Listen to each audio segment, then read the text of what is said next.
വാക്കിൻ്റെ ആദ്യം ക എന്ന അക്ഷരം വരുമ്പോൾ ക എന്ന അക്ഷരത്തിൻ്റെ ഉച്ചാരണം വളരെ ശരിയാണ്. കനിവ്, കാക്കത്തമ്പുരാട്ടി, കടവ്, കക്ക, കല്ല്, കവിത ഇവയെല്ലാം ക എന്ന അക്ഷരത്തിൽ തുടങ്ങുന്നവയാണ്.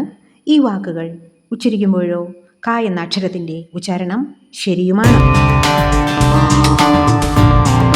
എന്നാൽ ഒരു വാക്കിൻ്റെ ഇടയ്ക്കോ അവസാനത്തിലോ ക എന്ന അക്ഷരം വരുമ്പോൾ ക എന്ന അക്ഷരത്തിൻ്റെ ഉച്ചാരണം ഗായിലേക്ക് പോകാതിരിക്കാൻ നമ്മൾ ശ്രദ്ധിക്കണമെന്നാണ് പറയുന്നത്.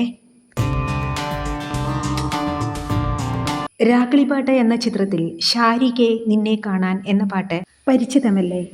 അതിൽ നമ്മുടെ ലെജൻഡറി സിംഗേഴ്സായ KS ചിത്ര, സുജാത മോഹൻ എന്നിവർ ചേർന്ന് പാടിയ ആ പാട്ട് നമുക്കൊന്ന് രണ്ടുവരി പാടി നോക്കാം. ശാരികെ നിന്നെ കാണാൻ താരകം താഴെ വന്നോ, ആശംസയേകാനിൻ്റെ സ്നേഹവും പോന്നു. ഇവിടെ ശാരികെ, താരകം, ആശംസയേകാനൻ്റെ എന്നീ വാക്കുകളിലെ ക എന്ന വ്യഞ്ജനാക്ഷരത്തിൻ്റെ ഉച്ചാരണം ഗായിലേക്ക് പോയിട്ടില്ല എന്ന് ശ്രദ്ധിച്ചുവല്ലോ.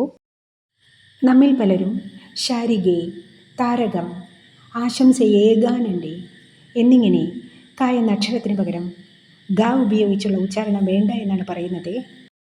ഒറിജിനൽ കേട്ട് നോക്കണേ. തക്ക തക്ക വരിക വരിക ചുരിക തരിക തകർത്താടു, തക്ക തക്ക തരിക ചുരിക വരിക തരിക തകർത്താടാ. അപ്പോൾ അടുത്ത വ്യഞ്ജനാക്ഷരത്തിൻ്റെ ശരിയായ ഉച്ചാരണത്തിനായി കാത്തിരിക്കൂ. ഇഷ്ടമായെങ്കിൽ സബ്സ്ക്രൈബ് ചെയ്യണേ, ഷെയർ ചെയ്യണേ, ലൈക്ക് ചെയ്യണേ. അതുവരെ ബൈ.